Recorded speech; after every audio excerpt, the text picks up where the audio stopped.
You're listening to The Metal Lens. Life, the universe, and everything from a metal point of view.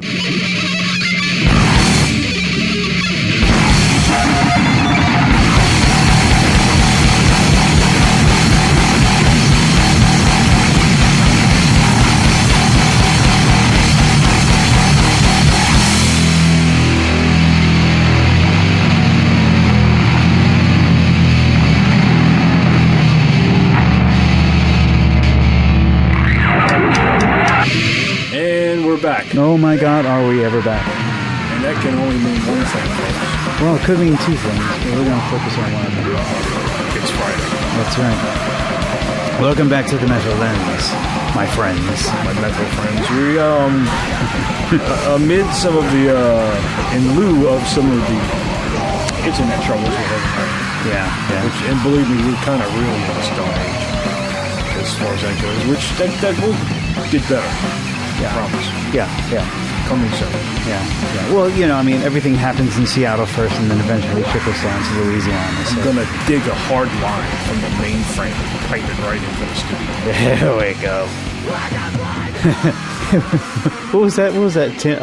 Tim Allen with the whole, so I rewired it.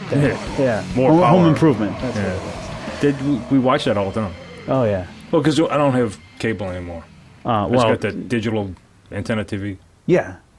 Well, I mean, you know, we're all like, you know, we're cord Who cutters. the fuck can afford cable? I mean, it's like $80. Well, I mean, yeah, but you know what? Now, you know, if you start paying for all the subscriptions, you know, now you got Netflix, and you got HBO, and then you got Disney Plus, and you got fucking Hulu. And of course, you know, and I seen this coming as soon as I did it, and I did it a while back. Yeah. The price of the internet's going to go up because everybody's bailing off of the cable. Oh, I'll fix their ass. No, you won't. Well, hey, you know what? Whatever it does, as long as the billionaires remain billionaires, yeah, everything's going to be fine. Yeah, and so anyways. This is not coffee in my coffee cup, by the way. And this is not beer in my beer can. So, let's start off with some news, shall we? Okay. We should have plenty because it's been a minute since we've been in here. Yeah, been a month. You want to roll with what you got, or what you got? You roll what you got. Roll with what I got. Because I think we probably got some duplicates anyway. All right, fair enough. All right, so the first is a it's a feel-good story. Huh? Because we got plenty of feel-bad stories coming up afterwards. 500 bands in 365 days from the Star Tribune. Minnesota father, son, carry on heavy metal mission. So this kid, I think he's in his 20s? Yeah, 21, from Maple Grove, Minnesota.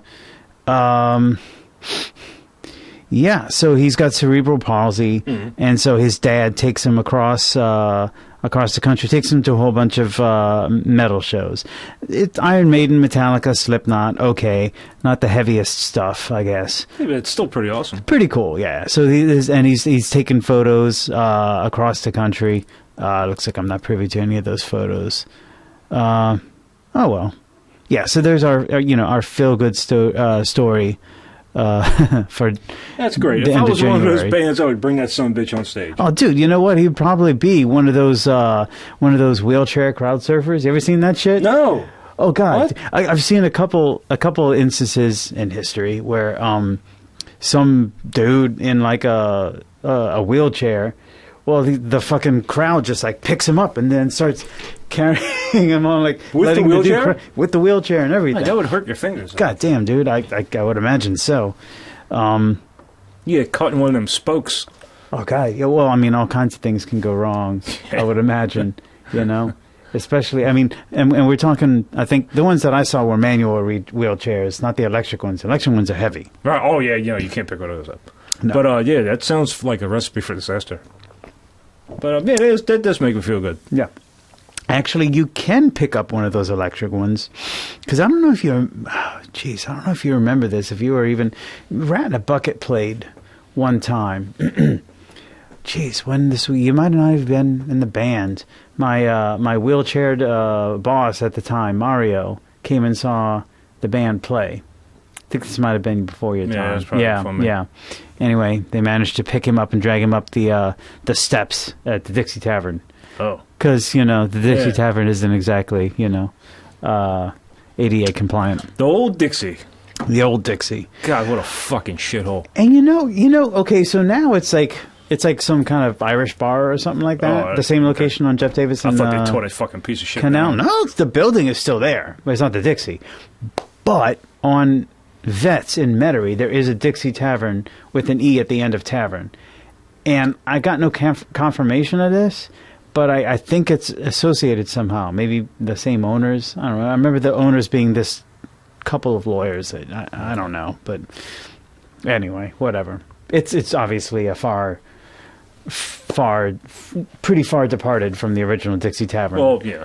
Because it has all four walls and and the electricity works. Yeah. All right, so moving on down, feel good story. That was one of mine. Was it? Yeah, Oh, I saw that. Yeah. all right. So the original artwork for the album Symbolic, Death LP Symbolic, sells for more than $10,000. Is that crazy? $10,000 for the original artwork. Wow. Yeah. Wow. This is actually the second story that I have, or at least that I thought I had. So I mean, okay, you're familiar with that cover. Oh yeah, it has the death logo eyeball and Symbolic. Well, of course, that's not on the original artwork. Sure. So it's just I guess it's a painting. It's a painting. It's a painting, yeah. It's So it's and it's probably more bigger than what was. It was probably cropped, for the album cover. I'm looking to see if it has dimensions for the original painting. No, it does not. Oh, okay, wow. It was actually almost like it was pretty much like a poster. Renee Miville, Miville, Miville. Original artwork for Death's classic 1995 album. So like 3 foot by 2 foot. It looks like it could be. It's a poster size. 3 foot by 2 foot. Something like that, yeah. Dude, 1995. 25 years ago. 10,000. Great fucking album. Amazing. All right. Well, let's go ahead and I'm just going to I guess hang on. Let me go ahead and move these over to the archives cuz I'm going to have to skip around and do a dip into the shitty news. Ah. So in the world of metal and in the world in general, everybody has died, it seems. Shit. So where do we start? Neil Peart. Yeah. Fucking Neil Peart, man. Yeah, 67. 67 years young. The weird thing about that was it was brain cancer. And he was battling that for quite a few years, and he was really kept a lid on that. He didn't really come out, like, nobody knew until really after he died. Yep. Dude, I mean, I don't think we really, like... And it was kind of sudden, too. It wasn't like, Neil Peart is his sick, health or was Neil Peart is declining. And, yeah. It was like, no, he's playing shows one day, and then next day he's dead. Brain cancer. Chuck Schuldiner from Death, also brain cancer. Some kind of a form of brain cancer. So we're kind Isn't of it weird? Because isn't it like brain cancer affects the smartest people? Oh God, and the most talented. Yeah, it's like dumb fucks don't get brain cancer. They live a life, a long, ripe old age to multiply as much as they possibly multiply a lot too, which probably isn't a good idea. Absolutely not. Dude, Darwin would be rolling in his grave. Oh well, that's not how it's supposed to work. You saw Idiocracy, right? You stupid fuckers are supposed to just die. It's what plants crave. So, dude, it has electrolytes. What exactly? What the fuck can we possibly say about Neil Peart that hasn't already been said? Yeah. And it wouldn't almost be an insult to his legacy. You know who Neil Peart is. You know how great he was and what he did. And very frequently regarded as one of the best drummers of all time, at least in rock. But I mean, across genres. Dude was awesome. So sad day when I found that out. A striking resemblance to Tom Hanks, don't you think? I can kind of see that. Yeah. Like, especially when he was younger. Yeah. It was like, Huh. looks a lot like Tom Hanks. Maybe a movie might be coming. Well, I don't know. I haven't seen Neil Peart and Tom Hanks in the same room together, so It's probably it's uncanny. yeah. Not in the slightest bit canny. No. You know Tom Hanks is doing a Mr. Rogers movie? Oh yeah, He's yeah, playing yeah. Mr. Rogers. It looks pretty good. By the way, have you seen? I haven't seen any trailers. I don't know anything about it. Yeah. I just seen like a couple like promos, photographs or whatever. So I didn't clip the story, but I think a former and I wish I clipped the story because I don't have his name. Joe, I think it's Joe. This is so. This is terrible. This is great journalism, isn't it? Joe something of some band also died. We're just giving you our best, people. I think he was a bass player at some point for Nile. Okay. He passed, and he didn't make this. Let's see. Fucking there he is. Reed Mullen, dead. Drummer from Corrosion of Conformity, like the original drummer. Yeah. From or at least from 84, 82. Yeah. On so he was. Drummer. Yeah. And he's been with the band, I think, all throughout. So that means he would have been on 6 Songs with Mike. Absolutely. That was like in 83, 84 or something like that. Yeah, passed away at 53. I don't get it. And I'm just realizing it's not on here either. But fucking Sean Reinert, the drummer, he played drums for Cynic. He played on Death Human album. Yes, yeah. Yep. He passed away at like 52. Yeah, I did hear that. I mean, what the fuck, 2020? Jesus. And then, outside of the the metal community, who else fucking croaked it this month? Kobe Bryant. Fucking. Yeah, it's crazy because he was like only like 40. Dude, he was like 40. He was like our age. 41 maybe? Yeah, 43? He was like our age. Yeah. I don't. Dude. Well, and like people are like, oh, he was on a helicopter. So, but those people over there in that world, they take helicopters all the time. Yeah. It's actually what he was on was actually it was like an Uber service. Oh, okay. Oh. For like the people who can afford a helicopter or Uber. That's what he was on. They take those things all the time. Mm-hmm. Like if they got to go catch a plane or something, they just call a fucking helicopter and fucking hits the fucking, driveway, and they walk out their house to their driveway in a helicopter and off to the fucking airport.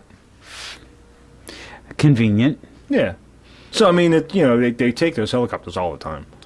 Well, apparently, from what I gather, it was a freakishly foggy, cloudy day wherever they were. Yeah, and he missed that mountain by like that much. Well, I guess it was. If it was only that much more, I probably would have made it. But Kobe Bryant, still, man, it's like, this is one of the effects of like getting older. We're gonna see Michael Jordan die. We're gonna see all these fucking, legend. George Foreman, he's still around, right? Yeah. We're gonna watch him die. Yeah, it's just, that's life. All right, so it's all uphill from here, but this still kind of sucks, dude. Ozzy Osbourne diagnosed with Parkinson's disease. Yeah, that's not...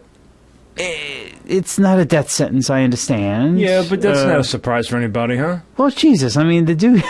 He kind of had the fucking shakes anyway, right? Well, I mean, the dude's speech pattern was questionable. To say the least. kind of had you wondering like exactly what the hell was going on there. It was damn entertaining, wasn't it? But Parkinson's, it's a brain matter. It's a dopamine thing, but it's you get the tremors and stuff. Michael J. Fox has got that shit. Michael J. Fox got it. Yeah, he said that for a long time. Yeah, a good decade at least. At least. Yeah. Yeah. But I don't know. People. There was a quote recently where Ozzy kind of said something along the lines of like, "I'm not going to be here much longer," and they kind of blew it a little bit out of proportion. You know, like he was predicting his death, and he was just kind of making a comment about his health and saying like, you know, life isn't forever. Well, fuck, he's in the 70s, right? Shit. Let's say. I don't think it has his age. Ozzy Osbourne age. Check it out. OzzyOsbourneAge.com. See what it is. I mean, gotta be, right? He's got to be in the 70s. 71. 71. Okay. Makes sense. But that's I mean, you know, for a human being who essentially pickled himself, you know, 10 times over, that's pretty good for, like, you know, not being diagnosed until you're like in your 70s, to be perfectly honest. I mean, I think this is the first thing he's been diagnosed with at all. You know, sexually transmitted diseases notwithstanding, right? Right. Because, I mean, you know, those are barely diagnoses, really. If you think about it, you know, a little bit of penicillin and you're good, right? But Parkinson's, you're going to hold on to that one for a while. It's not like syphilis. Exactly. Oh, well, you know, Ozzy, we're going to eventually announce his death on this show. So get used to it, y'all. They don't call it fucking death metal for no reason. That was a good one. I like that. Was that? I like what you did there. Oh, yeah? Death metal. Yeah. Not exactly metal related, but you know, on our upswing, there's an animated series based on the Gremlins coming out in 2021. What? I think our generation appreciates that. That is so fucking metal. Gremlins, Secrets of the Mike. Well, if it's the fucking green guy. Spike was fucking metal. Okay, yeah, he had a mohawk and all that. And dude, yeah, you remember, you saw the second movie, huh? Oh yeah, Gremlins that's 2? the best one. Had Angel of Death. Yeah. And I think there was a Faith No More song in there too. Yeah, I like the second one better than the first one. Really good. They're both good.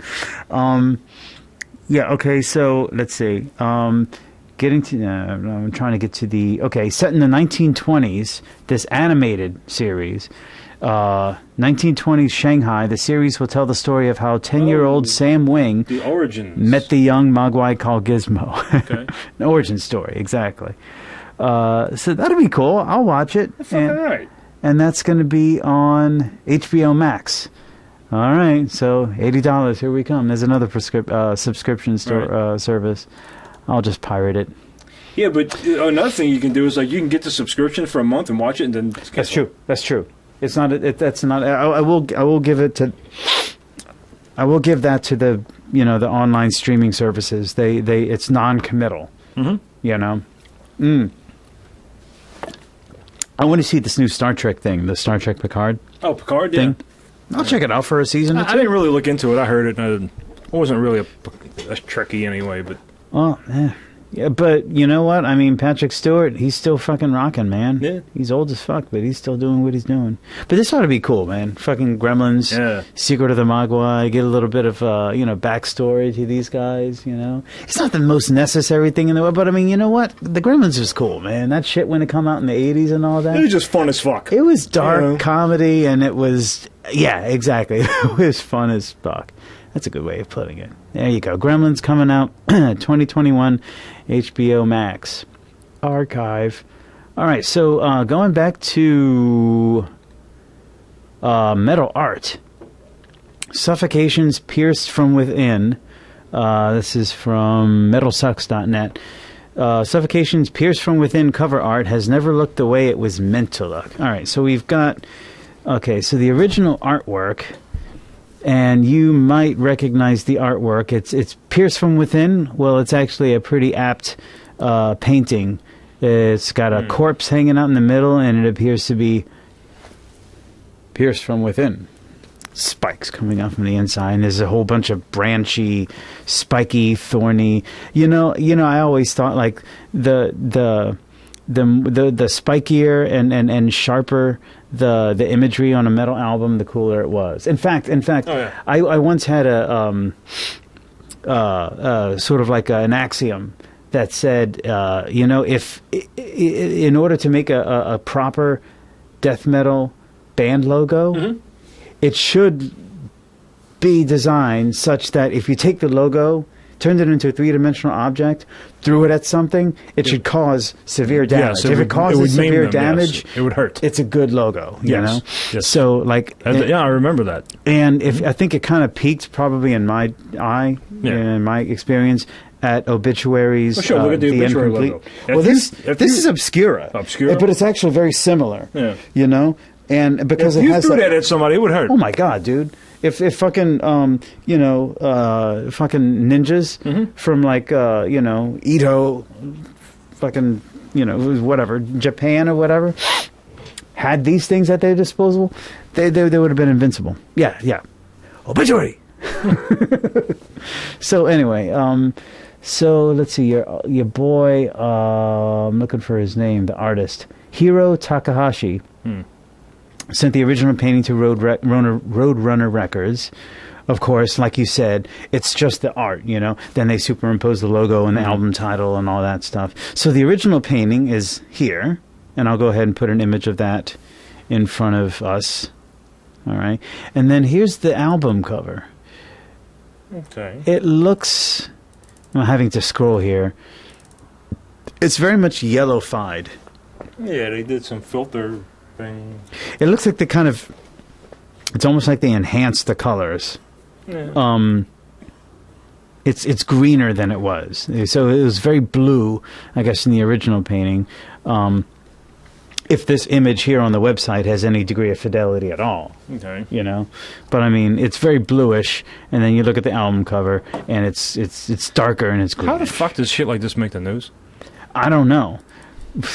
But look at the T-shirt that came out. Oh, looks more like the original album cover, but it's clearly not the same as the thing. I don't know. Thought it was cool because I love that album art, and I love Suffocation too. Moving right along. Let's see, what is this? Human Extinction Party. Indeed. Oh, I know what that is. But it did not clip properly, so I may or may not be able to show you what's going on here. Let's see if this link works.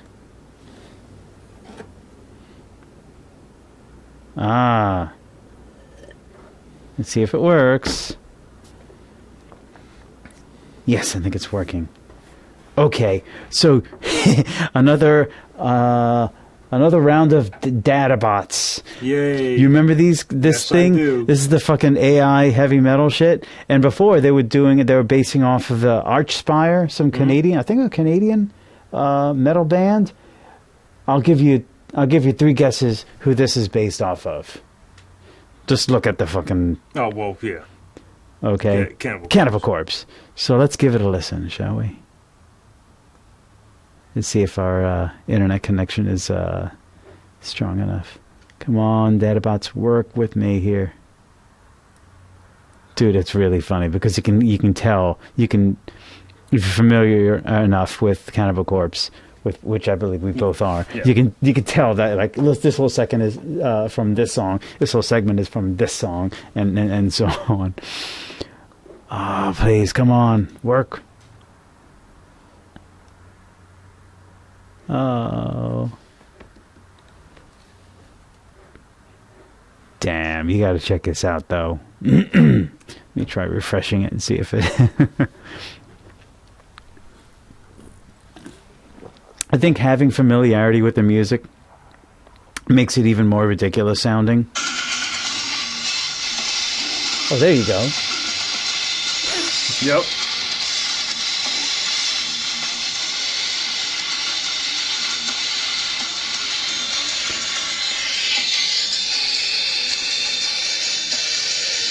God, the imagery is fucking whacked out too.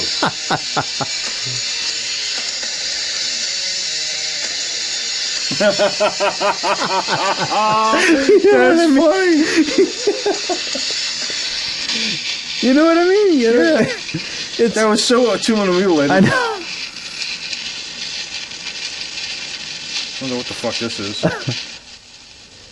And it's got like AI produced lyrics to go along with it, which is just completely nonsense. It doesn't make any. I don't know what's happening. Eyes hanging from sockets or some shit. I think it does that periodically. It'll just kind of have to sift through the silence a little bit, and then it'll kick back in. It's the same thing as the Archspire thing, but it's Cannibal Corpse. It was the, I guess, the data set that it was based on. Cool. So I thought it was fun. That was funny. Yeah. This, I could try to pull up the. Have you seen this Metallica 1 bass cover? No. What? It's okay. So it's we actually this has been going on and off. We talked about this before about and actually you showed me with the bass channel that guy. What was his name?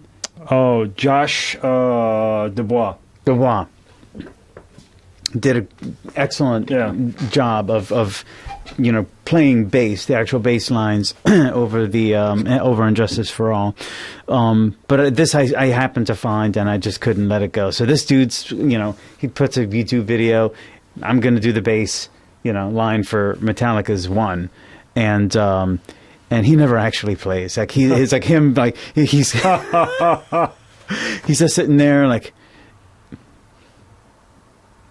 he's just waiting for him to kick in. And then he eventually picks up a bowl of oatmeal and just starts eating, checking his phone and shit. There's a video on YouTube for it, Metallica bass cover, and just a little bit of silliness. Yeah. To brighten our day after everyone died. And last but not least, guess who's coming? Guess who's going on tour? What? Napalm Death is coming back.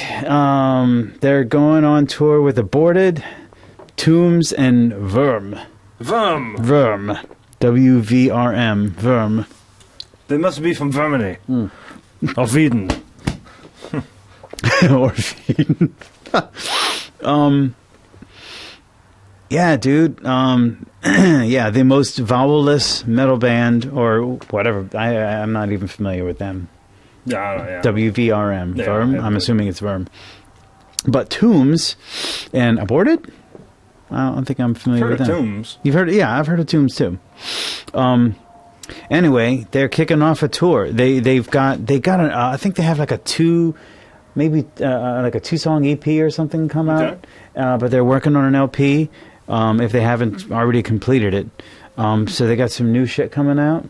Dude, I'm just, let it not be overlooked that Napalm Death has probably been pretty consistently my favorite band. Yeah. Extreme music, and for the duration of my life. So Sunday, May 10th, they're going to be at One Eye Jack's right here in NOLA. Napalm Death at One Eye Jack's. Yeah. I'm going to go. You want to go? Yeah. All right, let's go. All right. So May 10th, 2020, 8 p.m., One Eye Jack's. Come check us out. We're going to be up there drooling over Napalm Death with supporting acts Aborted and Tombs and Vroom. Vroom. How do you pronounce that? I'm assuming it's Verm or Worm. It's probably just Worm, Yeah, it's probably Worm. Yeah. But there's no vowels, and so I guess they got some other dude on guitar now. I my understanding is Mitch Harris is taking a break to be with family or whatever. But they got some other dude kind of filling in, but 3/4 of what at this point is almost certainly, in fact, quite certainly the longest consisting lineup in the band's history. With Barney Greenway, Pintado, and your boy, Joe's best friend, Shane Embury. And what's his name? No, not Pintado. Herrera. I think he's Herrera. Jesse Pintado was the guitarist who died in 2006, I think. So anyway, we're going to go check out Napalm Death in May, where it's going to be not quite as nippy as it is, right? Yeah, not quite as nippy. It'll probably toast up just a hair come May here in New Orleans. And by that time, I'll be full on into baseball season. Oh, there you go. But I would definitely take a break from that to go see Napalm Death. Fucking right. I think I'm going to have to take Monday off work that day. Okay. So, yeah. So I have some things. What you got, babe? I always like to peruse space.com is a good website. There you go. There's some other ones. Oh, yeah. Space-time. They've noticed space-time swirling around a dead star, which once again proves Einstein was right. They noticed space-time swirling around a star? Yeah, I noticed that too the other day. Yeah. It was kind of weird. So the way the fabric of space and time swirls in a cosmic whirlpool around a dead star has confirmed yet another prediction from Einstein's theory of relativity. That prediction is a phenomenon known as frame dragging. Ooh. Oof. Shit. Frame dragger. That's some heavy shit. Or the lens thirring effect. It states that space-time will churn around a massive rotating body. This is really good. Uh-huh. For example, I don't know where to come up with this shit. For example. Imagine Earth was submerged in honey. Imagine, if you will. As the planet honey, rotated, the honey around it would swirl. But of course. And the same holds true with space-time. Of course it will. All right. Like, wait, let me stop right there. The Earth is not submerged in honey? All right. We want to make this very clear here. All right. We want to go on the record as saying the Earth is not actually submerged in honey right now. All right. Anti-vaxxers, back the fuck off. Mind-blowing to me. All right. So, yeah.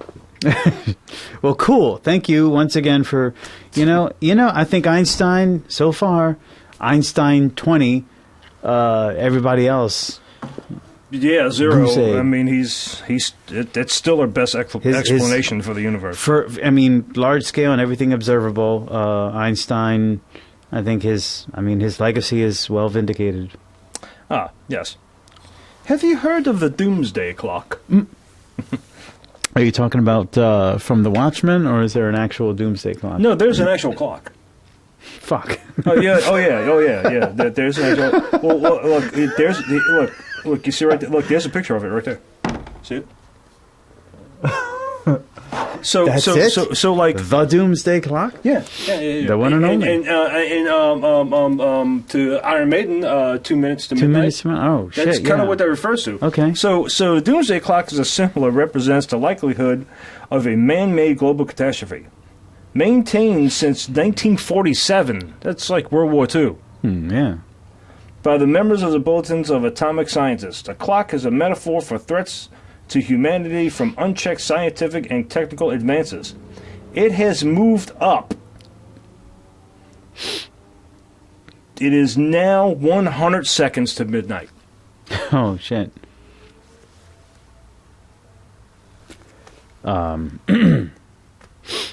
Which doesn't make a better song. 100 seconds to midnight. I get No, it doesn't have quite the same zip. No, it doesn't. Snap. It doesn't snap. Mm-hmm. Well, fuck. Yeah. So drink up. Because we're now 100 seconds to metalheads. I guess we're, and it's fucked. Press release. It is now 100 seconds to midnight. Well, I mean, fuck. Before it was 2 minutes. 2 minutes. That's 120 seconds. Yeah, it moved up 20 seconds. So we moved up 20 seconds. All right. Well, I mean, does it say anything about like when the last time it was moved? Well, I don't know. 200?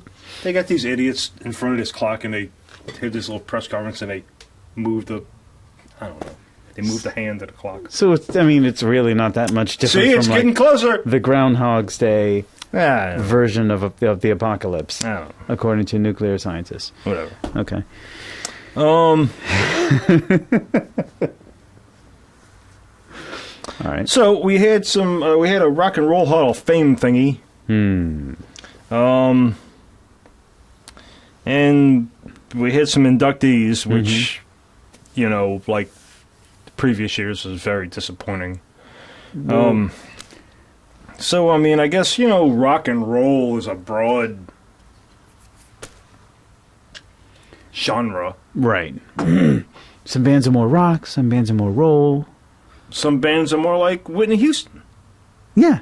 Because she got in. Those would be the... Wait, really? Yeah, Whitney Houston. Whitney Houston inducted into the Rock and Roll Hall of Fame?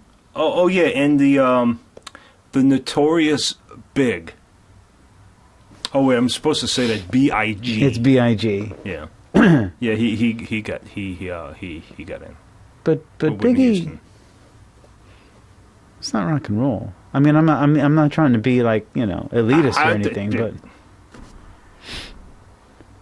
now some of these I can agree with. T-Rex, fucking right, dude. T-Rex, all right. Doobie Brothers, Doobie Brothers, fuck. I'm surprised they weren't in there already. no shit. Nine Inch Nails, all right. Yeah, okay. Depeche Mode. Depeche Mode. Nah. I mean, that's But and like, what was the last one? The Cars got in. okay. Well, sure. Oh no, dude. I mean, the car. They kind of did their own thing, and I'm not going to say that talking they're about the Hall of fucking Fame here. well. If but so if they're going to Okay, put look, Whitney all right, Houston in, then it kind of dilutes the.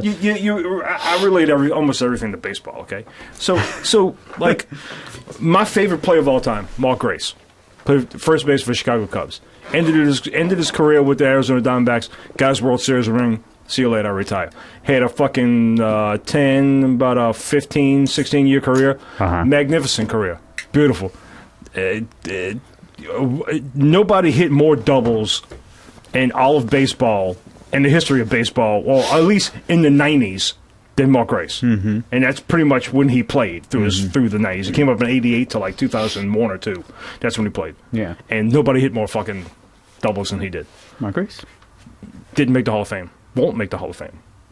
Won't even be considered for the Hall of Fame because he wasn't good enough. His numbers don't support the fact. Which I guess is a little bit different because, and as I said it, you can base that on numbers, on statistics, where you don't really have numbers or statistics with this, I guess. I mean, I don't know if you have to sell so many records to be in the Hall of Fame, or you have to have so many. You have to be on Casey Kasem's top 40 list.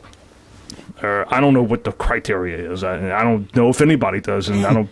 And at this point, I really don't think anybody fucking cares. Well, okay. So I mean, okay. See, So qualifying factors is one thing. Another thing, and I'm going to go ahead and raise this, is who makes the determination in the first place? Who's the rock? Who are the Rock and Roll Hall of Fame gods who are passing judgment on the? You know what I mean? Like, who's the committee? Like, who's the judge? And there probably is a committee. I'm sure there is. Well, I don't know who's on it. So Nicole, my wonderful wife Nicole, she was just telling me about how about the Academy Awards. Yeah. And like who's in the Academy? Who's the committee there? Who are the judges there? How much do they really give a shit? And I think there was almost like a meta-analysis of the winners, and like there's not a whole lot of evidence that the people in the Academy actually saw any of the movies that they decided, like, oh, my kids liked this movie. Okay, Aladdin. All right, yeah. Nominated, you know what I mean? Yeah. I mean, that completely fucking. I mean, that's a corruption of the whole idea of making a Hall of Fame or giving somebody an award or saying that there's any kind of distinction or something superior about this band or this act or this movie or this whatever. And that's how it works in baseball. I mean, given on your numbers and criteria, there's a couple of different board members that, okay, who are going to get this? Are these people worthy to be nominated? Okay, these people go up to be nominated, and then another board comes and they have to vote. And there's a lot of different people. There's a lot of voters, too, across the country. All right. And across the world, really. Like, even, like, certain sportcasters on ESPN have votes. Like, what's his name? I don't remember. But he, you know, a lot of people have votes for that. And all right. they vote. They vote. I think, like the Grammys... Yeah. might hold a little more weight than the Hall of Fame, but I don't think anybody gives a fuck about the Grammys anymore either. I mean, I don't watch them, but I never did. Yeah. You know, because the Grammys... I think Joe was telling me Tool just won one for their new album. Well, a song off of their new album. I mean, everybody saw that coming. Tempest or whatever. I'll listen to it, and I'm not a Tool fan anyway. But. We talked about Tool, I think maybe even the last podcast, and I don't quite get it. That's because you don't understand the Fibonacci sequence. Jesus fucking Christ in the Fibonacci. I understand the Fibonacci. I just don't... and that's the thing about this song. So what? That's the thing about this song. It's Tempest. Who cares? No, music is not bad. You're going to love this song. Well, like, I mean, you're going to love it. But Tempest, that song... instead of they spell it with a 7 instead of a T. Oh my God! I'm sorry, Troy. But wait, it gets even better. I stand corrected. The song's in 7/8.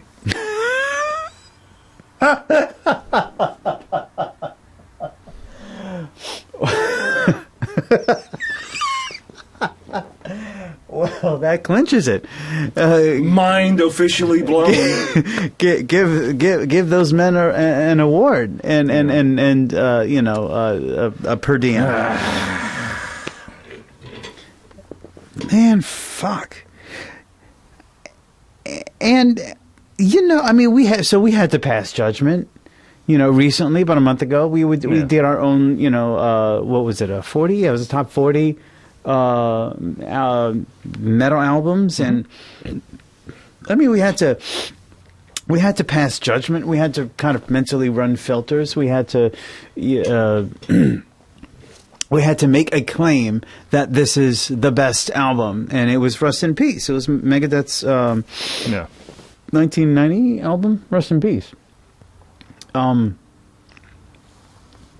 But it was based on so many reasons, which I think were pretty well justified and well supported, too. I mean, there's probably a lot of people out there who would agree with that. And there's a lot of people who would disagree with that. And it don't really fucking matter, you know, because we're just a couple of fucking, you know, dopey little metalheads from New Orleans. I mean, you know, but we're not getting up there and claiming something. I mean, I'm assuming that Rock and Roll Hall of Fame means something.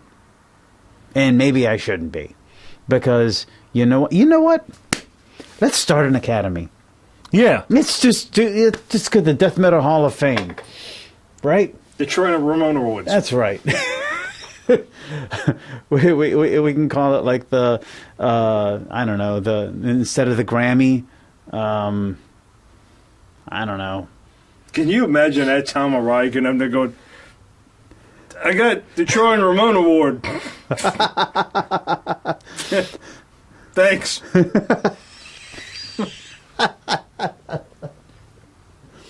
And it on the bottom here it says for being awesome. Mm-hmm. Guess I'm awesome.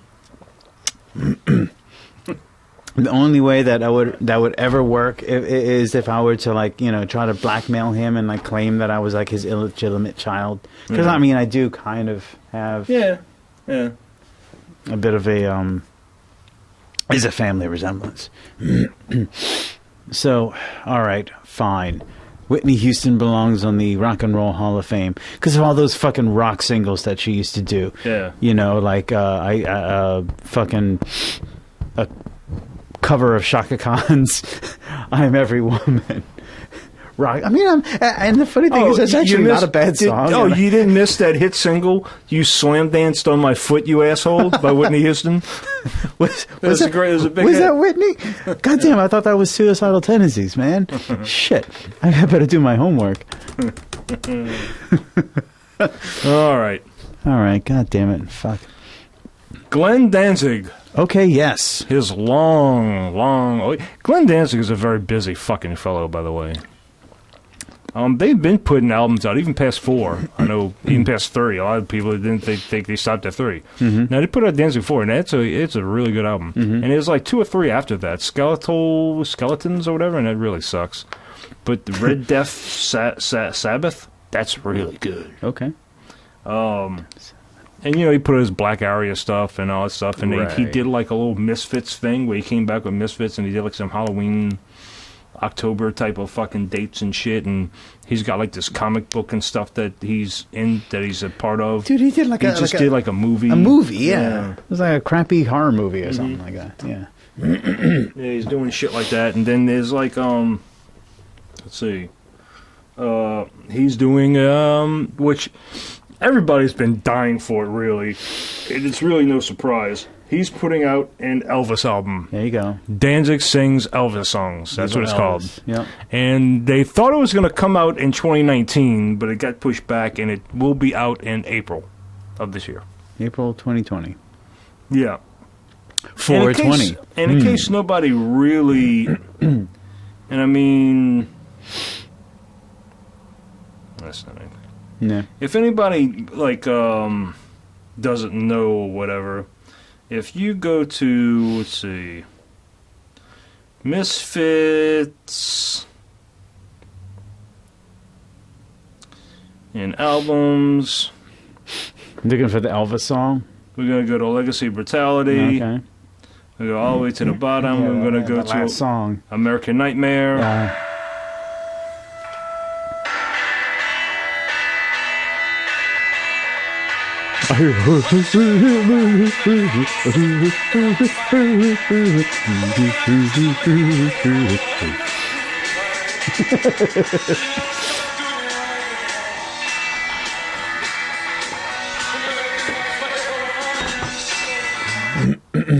So it come to no surprise that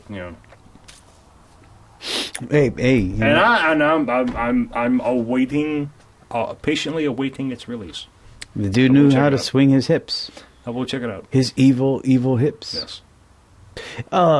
So Danzig, who's supporting him on that? Is it still no. Chuck? No. John Christ? No. None of them. No. Erie.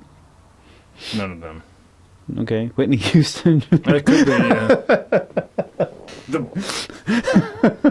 Well, she's dead. I'm playing my guitar I made a pick out of Whitney Houston's bones.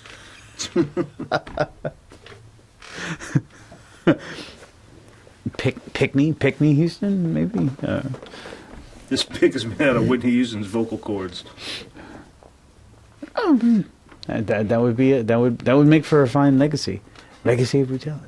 Hey. All right. Yeah. I'll shut up with the puns, I guess. All right. Well, yeah. Fine. And you know what? Actually, it occurred to me. That seems to me, in my biased opinion, probably like the most. How shall I put it? Appropriate news regarding Glenn Danzig. Because if he's doing like movies or shit like that, like I probably would have expected an Elvis album like 10 years ago, 15 years ago. Oh, and I think everybody else did too. Yeah. But whatever. Well, he's a busy guy. Yeah, he's a busy guy. All right. So, King Gizzard and the Lizzie Wizzy. Of course. King Gizzard and the Lizard Wizard. To no surprise, they're putting out a double live album to benefit Australia. It's an Australian band, right? Where they're from. Yeah, all right. And we talked about them a little bit. I don't know. They're the ones who do that microtonal stuff? Yeah, they did one album with that. Okay, but, like, I don't know, dude. They should just get stuck in my head, and I just like... and they're doing that. Yeah. Mike Patton's got some kind of electronica project. He's been... Tetema? Well, Mike Patton's been... I mean, he's got, like, Ipecac Records, and he's... helped sign a number of different acts with wildly different shit, from, Faith No More Yeah. or Mr. Bungle, I guess, which is the kind of stuff that's more relevant to, like, what Mr. we do. Bunghole. Yeah. Crowbar! Crowbar. Oh, Crowbar's putting out a new album. yes. And Kurt Winstein just put out a new one, missed and that I one. did Yes. kind of peruse that a little bit. Yes, and it was you good. did. It was good. I liked it. Did you hear that Jethro Tull cover? I did, Uh-huh. and it was and I was surprised because it's like it didn't. I mean, it kind of didn't surprise me, but you would have thought that he would be like No, he's singing. He bends to pick up doggies. But no, he's actually singing it and quite well, actually. Yeah. So, yeah. Yeah, I think it came across pretty nicely. Yeah, it was good. So, and I'm definitely looking forward to a new Crowbar album. Shit, what was the last time they put anything out? Like Oh, shit. 5-6 years ago? Yeah, at least. I just peruse some shit. Yeah.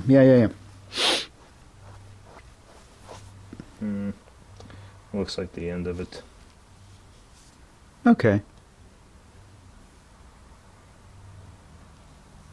Astronomers have tracked a repeating radio signal across space to an unexpected origin. That's not really news. They pick up radio signals. It's not radio signals like you think it is. It's not like an alien broadcasting station. That's the thing. Yeah. It's stars and galaxies will project radio waves. Right. Just because it's radio waves doesn't mean Yeah, it's coming it's- from some FM station or Right. whatever. It's not some big antenna pushing. Yeah. Just because there's microwaves in the background radiation, Yeah. doesn't mean like It there's didn't- some alien it didn't making come a hot from- pocket. Yeah, it didn't come from your alien some alien mother's kitchen. Yeah, exactly. Just working on the souffle. Dear. I need to make another drink. Do go for Another it. drinky drink.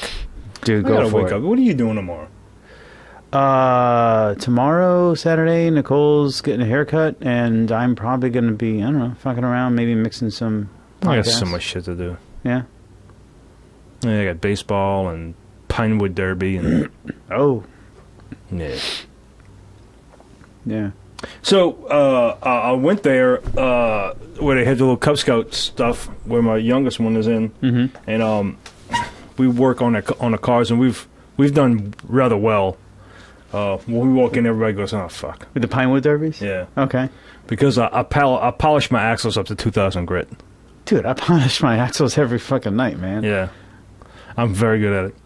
So we did a little preliminary run, and I probably seen like, I don't know, maybe 20 cars run, and he's smoked them all by 0.2 of a second. So. Jeez. And I put it together and we actually did work on this one together, which he's supposed to do. I didn't just make it for him. Right. But we put it together in like 30 minutes. Cool. Yeah, Tim was doing that. Yeah. I was just talking to him about it a Yeah. year ago or so. Him and his boy. Xander? Yeah. Xander. I seen him. I didn't get to talk to him. I tried to track him down, but we did. The Boy Scouts had an event, well, the Cub Scouts too, Yeah. at the World War II Museum. Oh, all right. And I seen him. I'm like, that's Tim. And it was like, and he was going through the door into the other building, and I was going to this building. I'm like, yeah, fuck, maybe I'll bump into him again. And I Right. didn't. You never did. Yeah. No, But it's easy to kind of. Yeah. And Get that's lost up there. have you ever been to that? Yes. Man, this was my first time. Oh, wow. And let me tell you something. They pumped millions of fucking dollars into this fucking place. Oh God. And I could see why people come around from all over the world to go to this fucking museum. It's right here in New Orleans. It's in the warehouse district, which is really one of my favorite parts of the city. Yeah. I used to, when I first started doing AC work, we did a lot of AC work in warehouse district. I love the warehouse district. I could hang out there all fucking day. All right. Because it's kind of like the city, but it's not. Yeah. It's not as just out on the cusp of downtown. yeah. Yeah. And it's not too shitty, but it's just shitty enough. It's like perfect, you know. Yeah, and I yeah. really like the warehouse district. If I was to go anywhere closer to the city, it would definitely be the warehouse district. I really like it. And the World War II museum is fucking 100% first fucking class, 5 fucking stars. Oh yeah, dude, it's legit. Spared no fucking expense. They're expanding again. They're adding more shit. It was really fucking cool. Of course, we had a group with us, and we wound up breaking up because it's too hard to. Because you go through some things, and you're like, oh yeah, that's cool, and you're like, I don't give a fuck about this, but look at that, and I want to go see this. So there's so much shit to see in there. And they had a cool little thing about the fucking bombs, you know, the ones they dropped on Japan.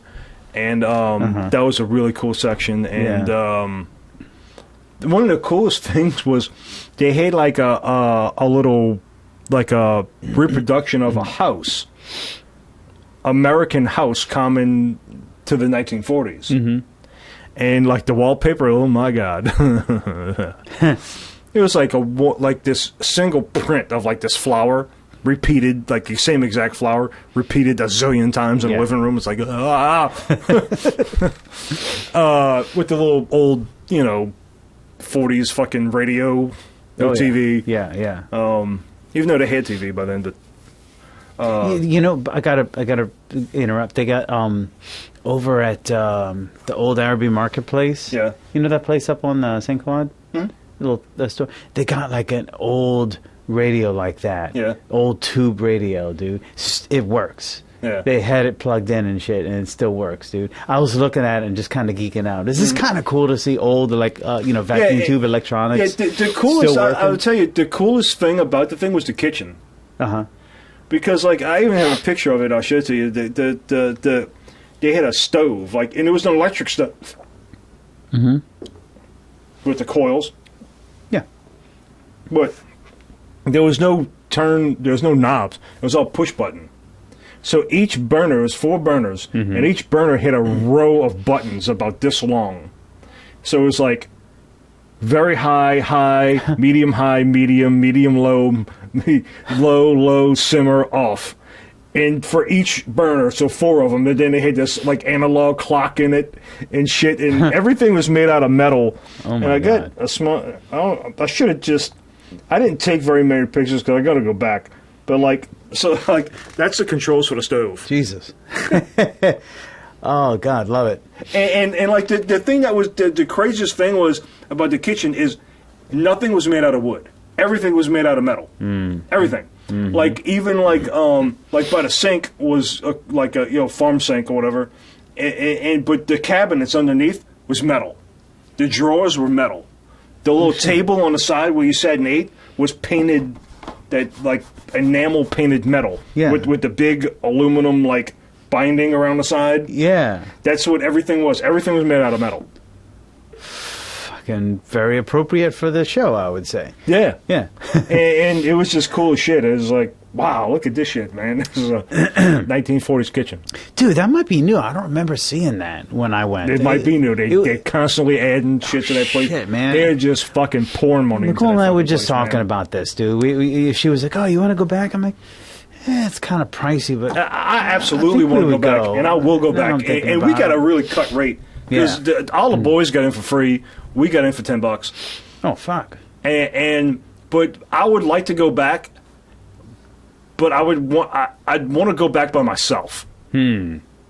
So I could take my time and look at shit, the shit that I wanted to look at. Well, yeah. And take my time. It's like, I want to like look at this M1 Garand for like 20 minutes. Yeah. You go do what you want. Right. I'm just going to stare at this gun for a while. Yeah.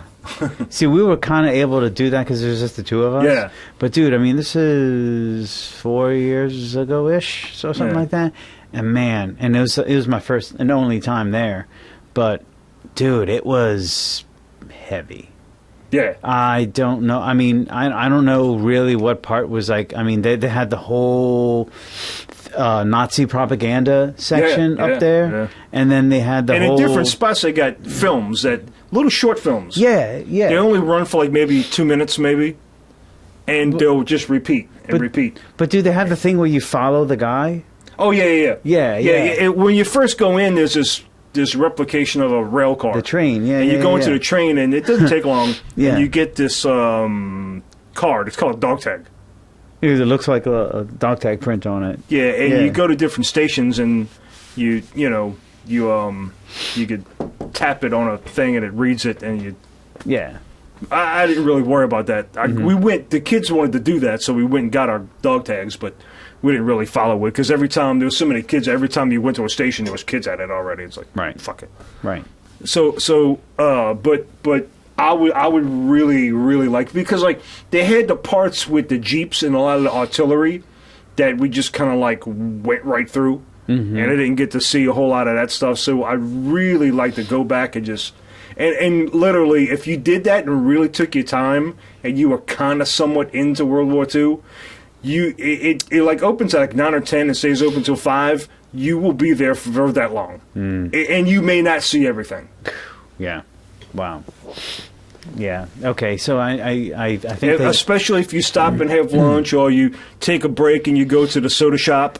Oh yeah. To the 1940s soda shop, which is really cool. Right. And you do all of that stuff. If you do all that stuff, and but see, what you got to do is see. My dad's a member because my nephew, the one with autism, he fucking loves that place. And what you do is you watch the newsletter that comes out, and like they'll have a guy like when we broke the Enigma machine. Oh yeah. Which pretty much kind of won the war for us. They'll have a guy. They'll have different seminars, and like they'll have a guy come in, and he'll actually bring a replica of an Enigma machine, and he'll like do like an hour-long class on it, and you could sit down and he'll teach a class and tell you everything about the Enigma machine. They'll do that about different shit. They have a guy come in and talk about the Manhattan. Matter of fact, the one about the Manhattan Project about the atomic bomb, that one's coming up. Oh shit! And this guy's going to do a big speech and shit about the Manhattan Project at the museum. At the museum. Shit, yeah. Man, that's so cool. they do things like that all the time. There's always something to do there. It's fucking. I was extremely impressed. Yeah, we didn't catch any special programming like that, dude. We just like walked through, and it was heavy and intense. And I walked out of there just like, fuck. I didn't know that about World War II. Yeah, I didn't know that. I mean, oh, dude, it's heartbreaking, but it's fucking. But you got to do it though, because I mean that's fucking real, man. That's life, man. You have to get exposed to that kind of shit and just know that. Especially when it went to the Pacific stuff with Japan, that was pretty heartbreaking. That was rough. I mean, you got the whole Pacific theater, and then the European theater. Oh man, it was fucking World War II, yo. The road to Berlin.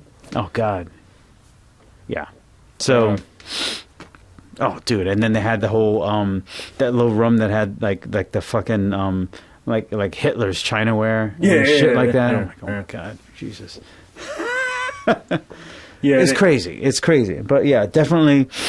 If you haven't checked it out, you got to check it out. It's really it's worth the price of admission. We said and like each one has like its own little.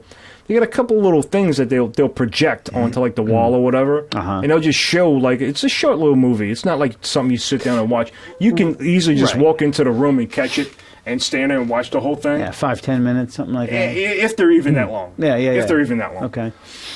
And like they had one on the Normandy, the D-Day invasion, and it's like you're looking at these guys coming in on these fucking boats. Yeah. And it's like, no, I'm not doing that.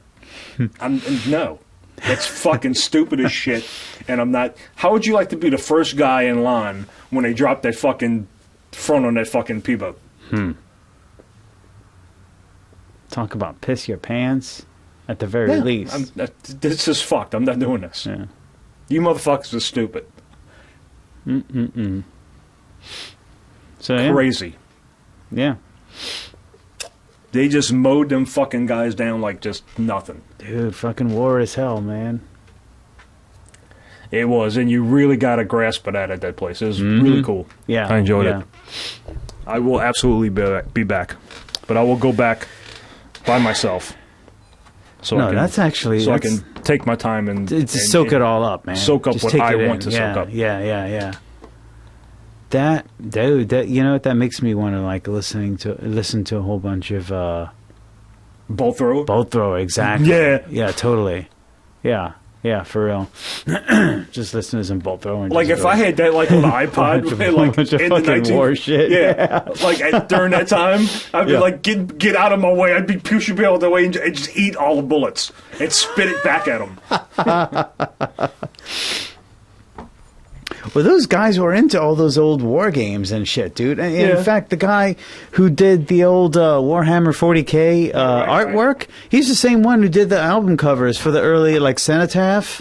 And prior to that, I can't remember the name of it right off the bat, but the same dude, artist who did the artwork for both of his album covers, is the same dude who did the artwork for the old 40K.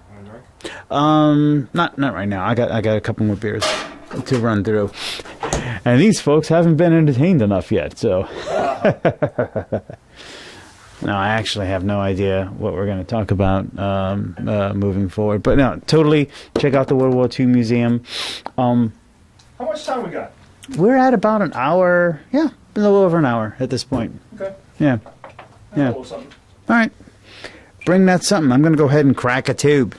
I say that in honor of our burning brothers in Australia right now. Yeah. Dude, you know what's crazy?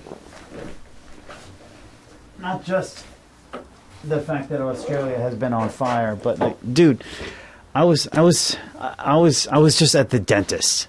Oh. Okay, I had a dental appointment, right?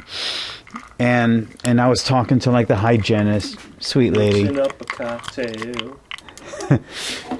The hygienist, Megan. And we're like, oh, dude, what is up with, we're just talking like what the month of January. It was what dentist office? Kramer and Katz, uptown on Napoleon. Maybe that's where she went. I don't know. No. Probably not the same Megan. No. But also a dental hygienist. Yeah.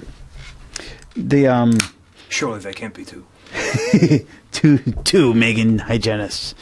What are the odds? That can't happen. Yeah,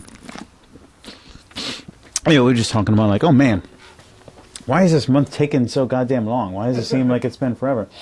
And I said like, well, dude, how much shit has happened already in the month of January 2020? Right. You know what I mean? Australia caught fire, right? The president is impeaching or something. Fucking some of the most important musicians. Basically at war with Iran. Yeah, that happened. Forget about that shit. Yeah, Whitney Houston got onto the Rock and Roll Hall of Fame. Them Chinese fuckers are eating raw bats and getting fucking sick. Well, not only that, dude. The whole fucking China and Hong Kong thing. Hong Kong liberation thing. And the fucking coronavirus. Today, January 31st, the last day. Dude, we got about an hour and 50 minutes left of this month. You know what? Maybe we should just fuck around for another hour and 50 minutes and see if we can catch some live footage of some crazy shit going on. I wouldn't be surprised if the fucking Stay Puft Marshmallow Man came chomping down, taking down our Elementary over there. Yeah. So what you got, man? Well, I want to talk about accessories. Accessories. Not your accessory glands. Which are located next to your seminal vesicles. Oh, I've got a couple of those. So this is my my go-to bass now. This is the Jackson with the JS3 fucking whatever. Is that your main bitch at the moment? It is. It was the Rick, but the Rick had some major problems that I just couldn't get over. Technical issues. Yeah. And that was... I wrote it down right here and forgot to look at it. A lot of famous recordings, a lot of famous musicians have used Rickenbackers, including one of our favorites, Al Cisneros.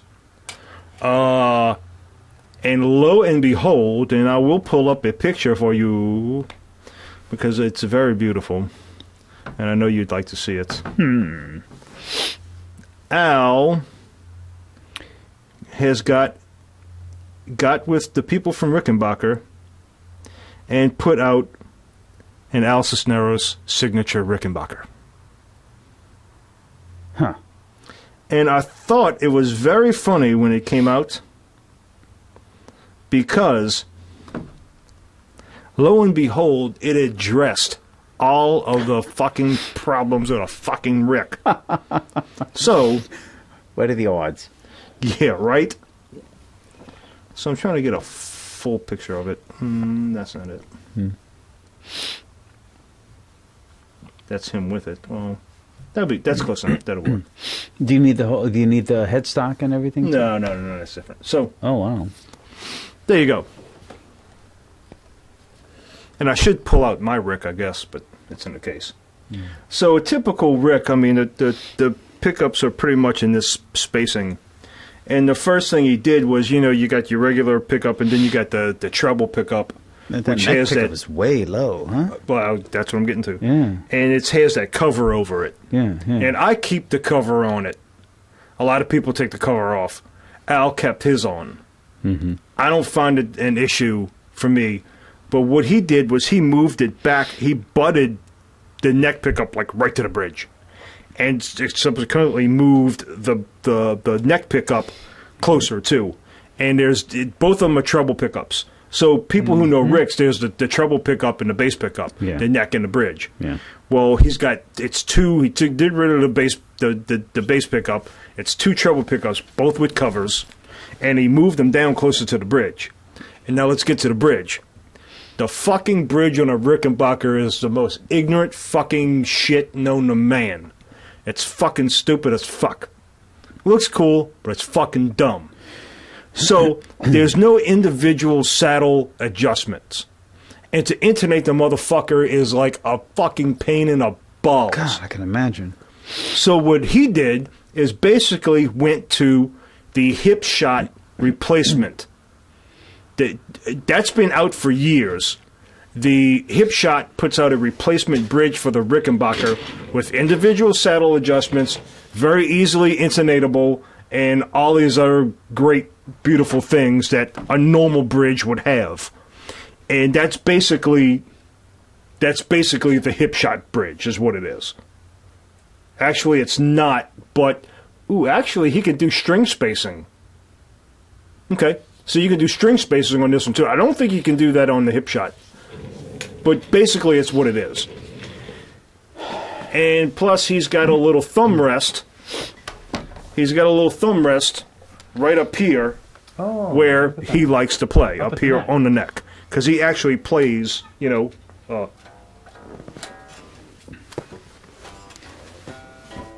Interesting arrangement, though. he plays up here. All right. And so that's what he did. And another major, and probably basically the deal breaker for me on the Rick was that ignorant ass dual truss rod fucking system. Yeah. So what does the Al Cisneros model has? Well, it has a single dual action truss rod. Well, fuck me, Rickenbacker. But so everything that's wrong with a fucking Rick, the bridge and the fucking truss rod, basically, well, it's all fixed on the Al Cisneros model. So I'm going to see if I can pull up the same image, but just to kind of describe it. Oh, we've got and the beautiful inlays, which are basically kind of mint green or something like that. yeah, the blue. they're similar to the shark tooth, but not quite as on a Jackson. But they're green. Yeah. And really thin, Because but then these again, I ones think need- it's because Rickenbacker tends to use kind of smaller scales. Yeah, it's not a long scale bass. Yeah. I mean, I guess it'd be a medium scale bass. It's 21 frets. Okay, yeah. And so we're looking at a bridge. We got adjustable saddles here. Yeah. We've got a neck pickup. I mean, a bridge pickup, which is like right above the saddles, and the second pickup. I hesitate to call it the bridge because it's only like a centimeter or two just above the the bridge pickup, and you got that nice Because little space. all that area there and up into the neck is where he likes to play anyway. You know what? And the thumb rest. Yeah. I like that. You know why? yeah. Because if you look at it, if you like forget about the logistics of like you're actually playing the instrument and the even the the intonation and the sound, it kind of has the aesthetic quality of like a guitar, bass, whatever, with a nice sound hole in the middle. Mm-hmm. You know what I mean? It almost has like a sort of like a balanced look, and that body, Jesus.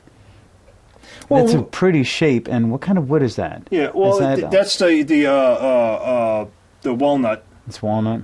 and everybody, light if color, you know, huh? yeah, but that's not uncommon. It's darker here and lighter there, but Well, it's a two-piece because the neck goes through the body, and that's not uncommon. It's a walnut, a maple walnut, maple Rickenbacker, and everybody it's got the brown walnut and the maple neck.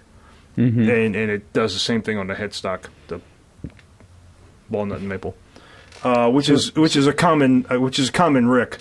but that's a neck through design, huh? And that's also very common. Yeah. All the ricks are neck through. Yeah. But like I said, the adjustments are the pickups, the thumb rest, the bridge, the position of the pickups, and the dual action single truss rod. Oh, thank you, Al. God, thank you. Sisteros for fucking. And the only thing I would hope that they would use that bridge and that truss rod system for the rest of their bases, because I can't even fucking play them on anymore. It's just so fucking aggravating. Well, fucking props to Sisteros for like whipping them into shape, huh? Yeah, but I mean, I don't consider myself a fucking amazing bass guru or whatever. But for the years that I've played a Rick, it didn't take me long to figure out what I would do to change the motherfucker. Fair enough. It's like if they would have come to me for a Troy Meyer signature model, I'd be like, take these fucking truss rods the fuck out of this bass and put me in a single dual action, baby, and do something with this fucking bridge because it's got to go. So that's your So this is the Jackson, that's your bitch. and speaking of the hip shot bridge, that's that's basically, I mean, that's a Rickenbacker bridge, but it's basically what hip shot did years ago to fix the Rickenbacker bridge. Mm-hmm. And hip shot was kind of a company that I kind of forgot about. I kind of forgot about hip shot because I didn't really deal with a whole lot of the stuff. But what we did, I was having problems with this bass with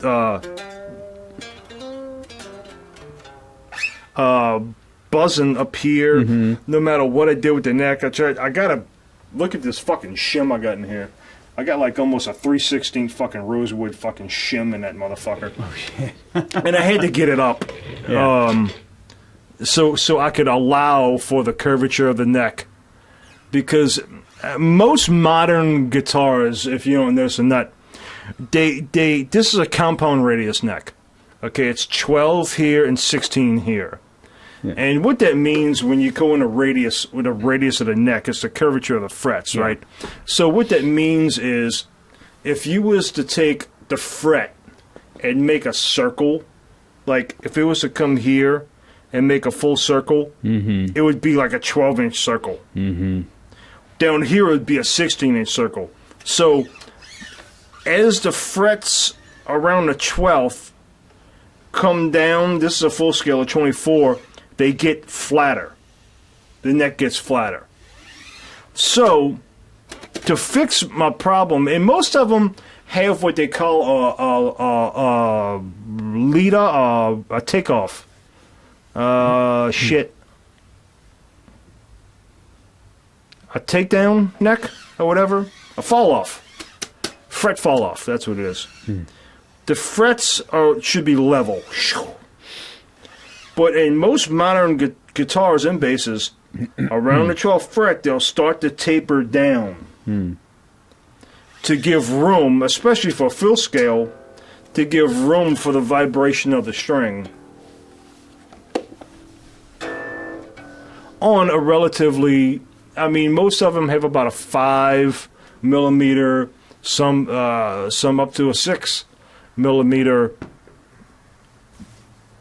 bend in the neck, because if you have it bent the other way, you're going to buzz out down here. Yeah. So it's going to bow against the strings, not with the strings. Well, Troy, that looks pretty straight here. And mine's almost less than 3. Yeah. Because I personally like a very straight neck. Yeah. And most modern guitars and stuff will play better with a straighter neck. Mm-hmm. But I was having problems up here, and I couldn't get the buzz out of here. Which you can hear is much better. Yeah. So, and what that and a lot of times you got to change the angle of a bolt on. You can't do it on a Rick, but I didn't have that problem on a Rick. So what I did was I got it up, and it had a Jackson bridge on it, mm-hmm. which was basically Jackson's version of Fender high mass bridge, just a badass bridge. Mm-hmm. This is Hipshot's kick-ass bridge with the stainless steel saddles. It's got removable saddles. Mm-hmm. And you can adjust them side to side for string spacing. Yeah. And as soon as I put this on, it went away. And everything just aligned. And I didn't think the importance of a bridge was real. It's like, oh, it's a fucking bridge, you know? And it's just a bent piece of metal with fucking saddles on it. It's like, and then they came out with the badass bridges, which are high mass. They're supposed to mean something in deeper resonance and clearer tone. And whatever. When I put this on with the stainless steel saddles, I have the brass saddles. I didn't try them. I just went straight to the stainless steel ones. Mm-hmm. And I can tell a difference. Mm-hmm. It sounds better. The notes are clearer. There was a muddiness in it that I didn't even realize was there. And for some reason, with this bridge, it's a Hipshot bridge. And Hipshot, I mean, I kind of forgot about them, but they're more known for their tuning machines. Right. And everything. But Hipshot makes some really good shit. This is their kick-ass bridge. They make it for guitar, too. They make the solo, which are just single ones that you can line up, especially for the fan fret things. And I'm really, really impressed. These are... Yeah, I'm thinking about even getting one for the Ibanez. It's only about $50. Mm-hmm. Not that expensive. Mm-hmm. So, and this is the ongoing... Now, and the reason I brought this bass up, because this is barely a $200 bass.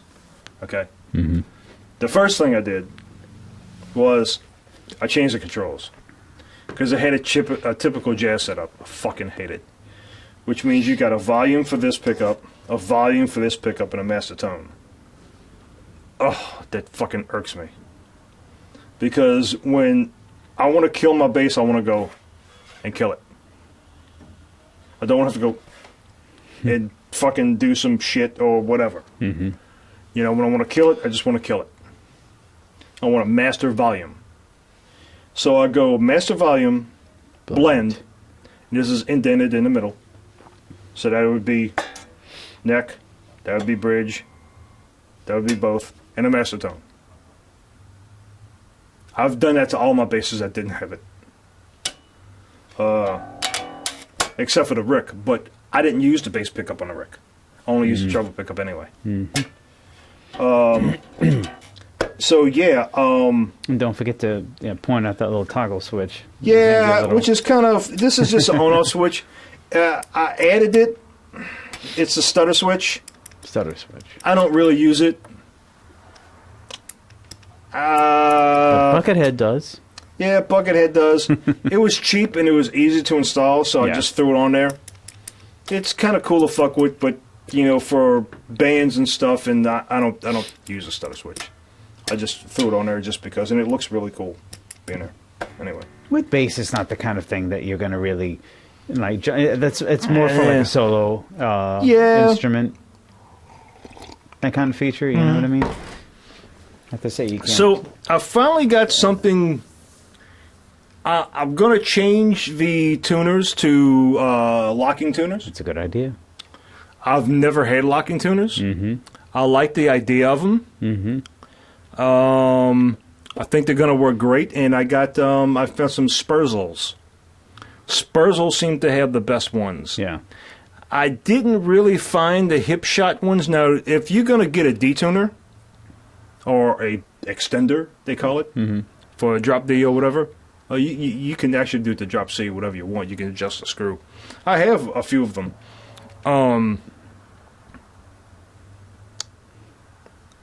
I couldn't really. I didn't really find. They have Hipshot has a lot of guitar tuners.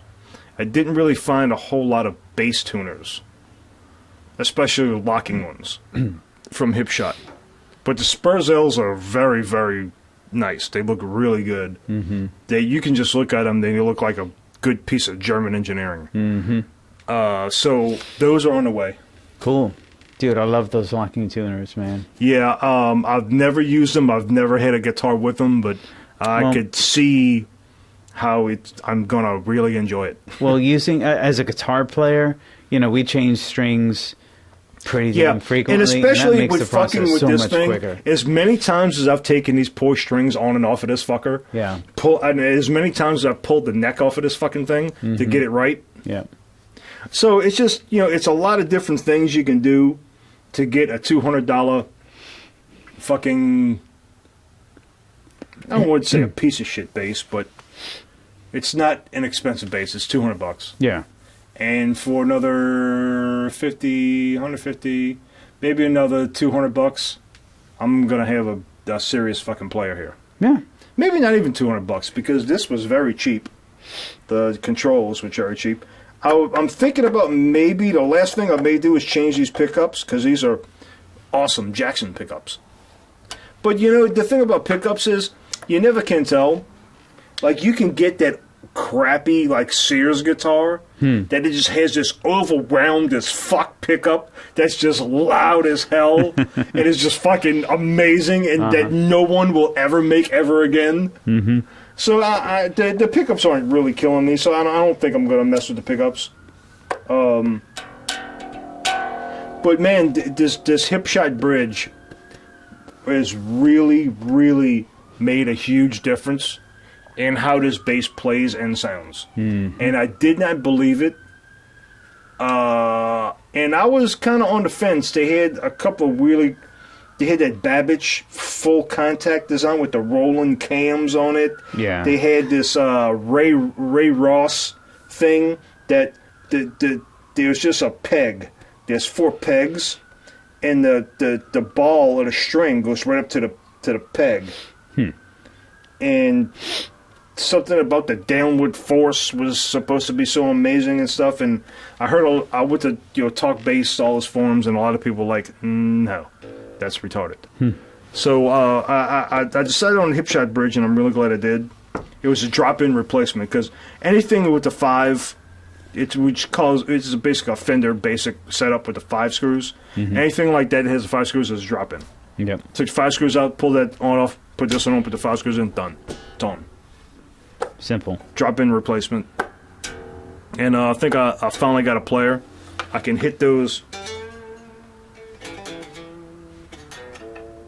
And not fucking fret out and buzz out, which I was, and was kind of driving me crazy. I kind of remember that, dude. So, but it definitely made a difference in the sound. I could hear it. I actually had to change my distortion a little bit, because it rang and was almost too. I had to kind of muffle, kind of crank down on the gain a little bit and dial it back in to kind of creamy because it was just so clear and it had so much tone. I had to even dial the distortion down and adjust the distortion for it when I put this bridge on.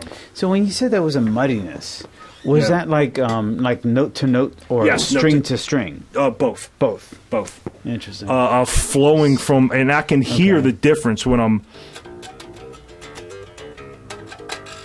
The notes are more distinguished. Individual notes are more distinguished. So there was probably some kind of resonance that was like coming through. Yes. That this is kind of not muting or muffling, but almost like limiting to some Well, extent. actually, on the contrary, I think there's more. And I think the resonance of each note and each string is more clearer now. So, in other, so with- it's punching through. Yes. Gotcha. Yes. All right. Huh. Go hip shot, huh? Hip shot. They make really good quality shit. Right. Fucking right. So, Yeah. Oh, did you deposit your check? oh shit. Damn it. No, we are not endorsed by anything or anybody. Otherwise, I would proudly, let a beer sponsor me. And because of this, I was thinking about going to a brighter string, but because of this bridge, I will not. And these are the strings that I will play probably forever. Those are the No. Didarios? Oh, I'm sorry. Those are the Catahulas? Yeah. So you heard it first. We, well, at least we're not fucking, getting bourbon endorsements. Yeah. I'm still waiting for the call, dear Dario. You can call me any day. Well, yeah.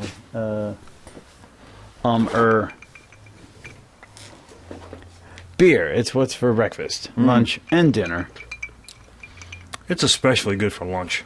Oh yeah. Keeps the body. Yeah, people in Germany do that. Yeah, they do. They know how to. They know how to restrain themselves. Yeah.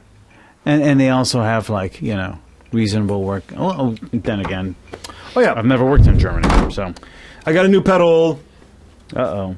It's the hoof. It sure is. This is the hoof from Earthquaker Devices. Earthquaker Devices make some fantastic shit. It's not the fuzz that I use. I use the Dark Glass Duality. Love it.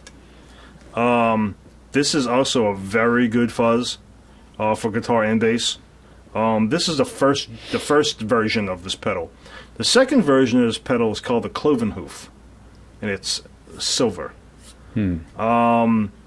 I saw a lot of side-by-side comparisons on YouTube from the hoof and the Cloven Hoof. I couldn't tell a fucking difference. So for $50, this one's mine. For a Cloven Hoof, I'm not even going to touch it for about 100. Is the cheapest I could find it. Jeez. So for $50, I got the hoof. I like it. It's a very if I was in a different type of band, because I'm with just bass and drums, I'm the lead instrument. Right. So I need more of a guitar-ish type of out in front type of thing. But if I was in say a doom band with guitars and stuff, and I was just holding down the nasty, dirty fuzz of a doom band, I would probably use this pedal for sure. So, what do we got in terms of the knobs here? We got, Just typical shit. Level, tone, shift, and fuzz. And shift is gonna, of course, in most pedals, is gonna move around your mid range. It's like a sweep. Yes. Yeah.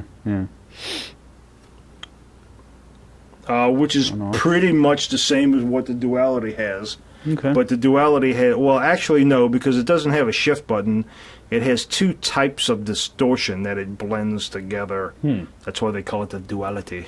But this is a good pedal. Like I said, if I was just holding down the ass end for a doom band, I would probably use this over the Duality. The hoof. The hoof. Oh, I'm sorry, the hoof. I see that it's got lines going through the O's. Yeah. The hoof. The hoof. So that's my gear review of the month. There you go. Pretty tight looking pedal. So I guess you can kind of say I'm getting into I'm kind of like collecting fuzz pedals. I guess. I got fucking 10 of them now. Jason has 2 of them right now. You like playing with the fuzz there, Troy. I do. I do love me some fuzz. I'm a fuzzy guy. Well, I mean, as a bass player, I don't blame you, dude. Yeah. You just get that richer distortion, And for me, it all depends on what you're doing. I mean, because what are you doing with it? Yeah. Like when I was playing with phones, I used the OD3.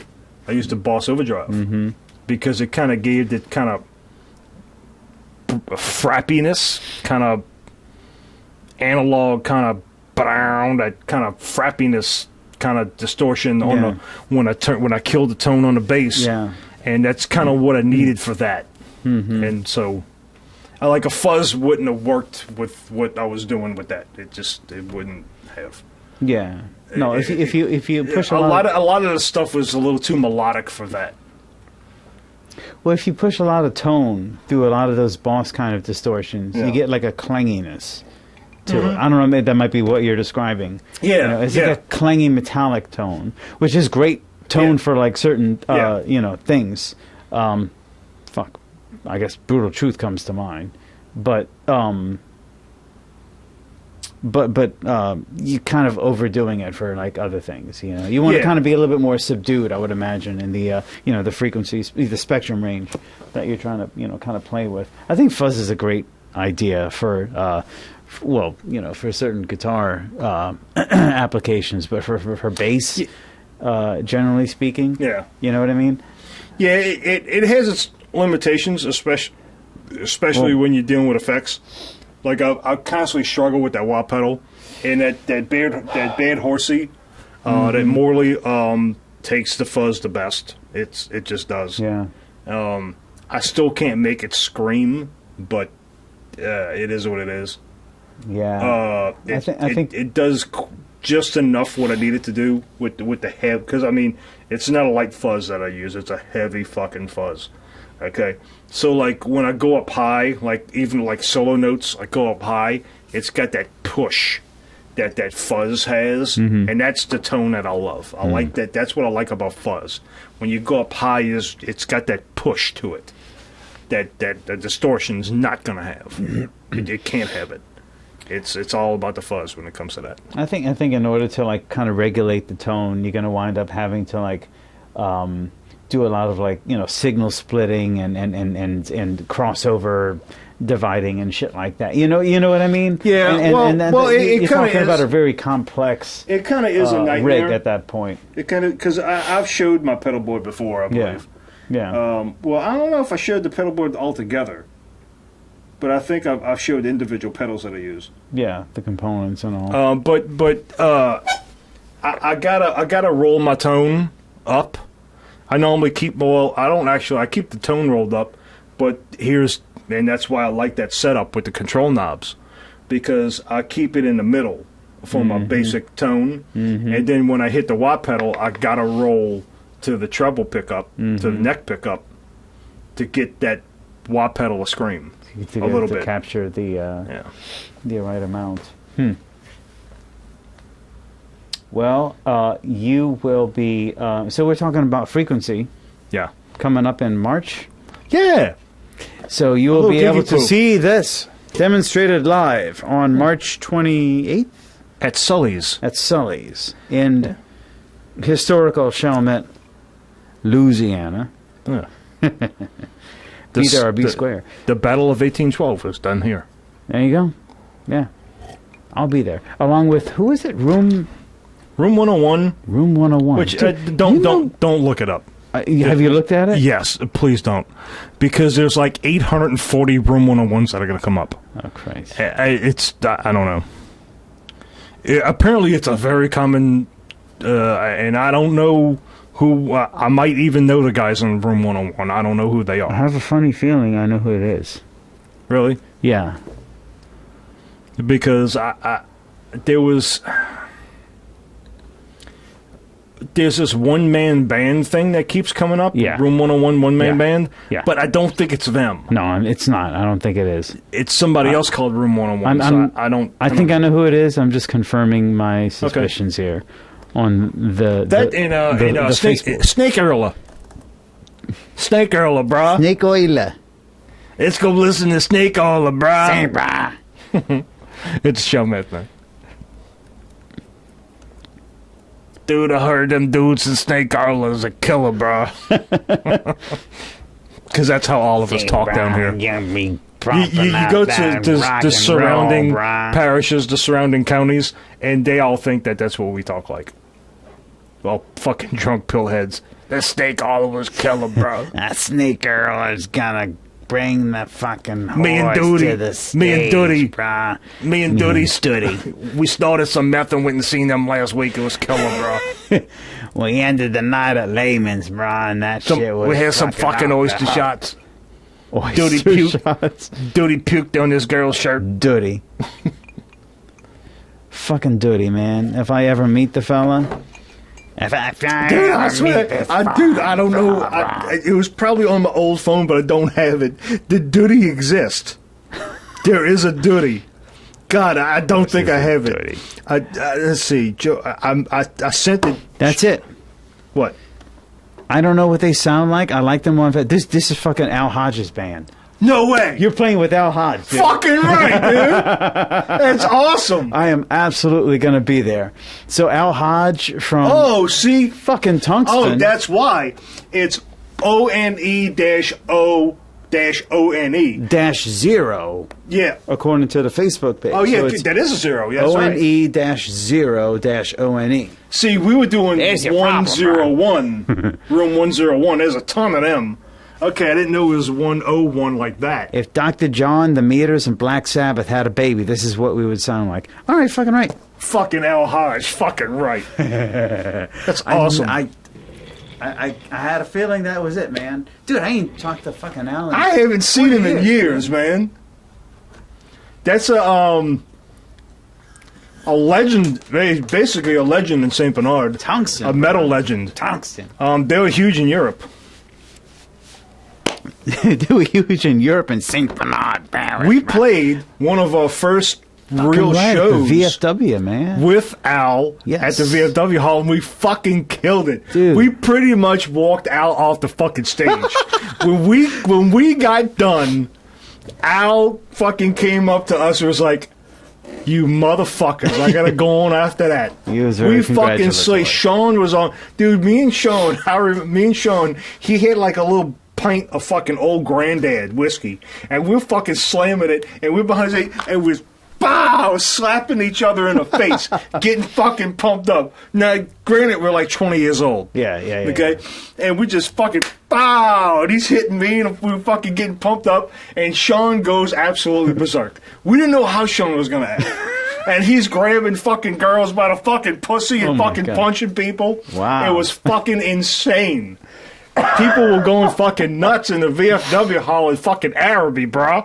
Araby, dude, just a couple and blocks fucking from my Al house. Hodges' face was like, "You motherfuckers, y'all fucking killed it. Now I gotta go on."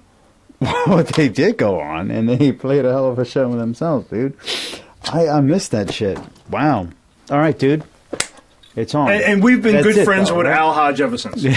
So, March 28th? That was 20 fucking years ago. Let me see. March, that's a Saturday. Yeah. March 28th. Oh my God, I am so there. Is that a page or something that they have? It's a it's a. Well, do they have any events listed? Post. Let's look at There's post. events in there. Where's events? By the last one. Oh.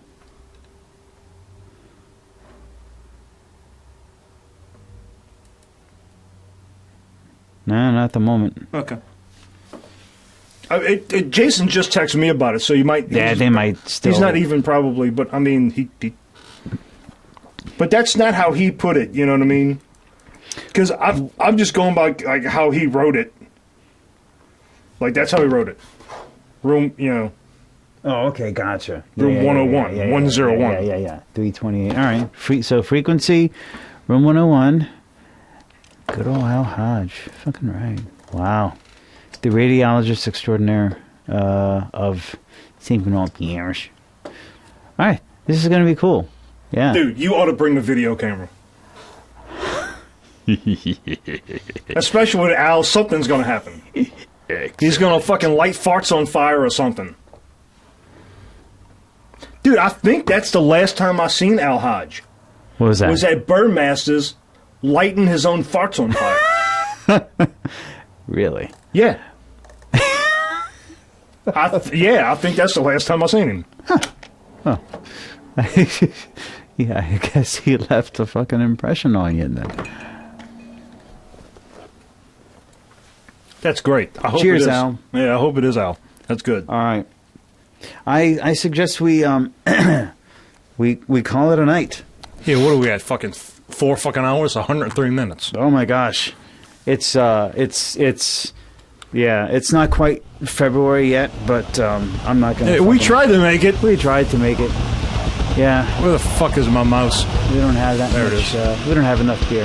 So we're going to go ahead and call it. Thank you, Ozzy Osbourne. Thank you, Salmonella. Thank you, Brain Cancer. Neil Peart. You just fucking ushered it up. And, whatever. Signing out, calling it a night, and see you in February. See you in February. February. February. Happy Mardi Gras, y'all. Later.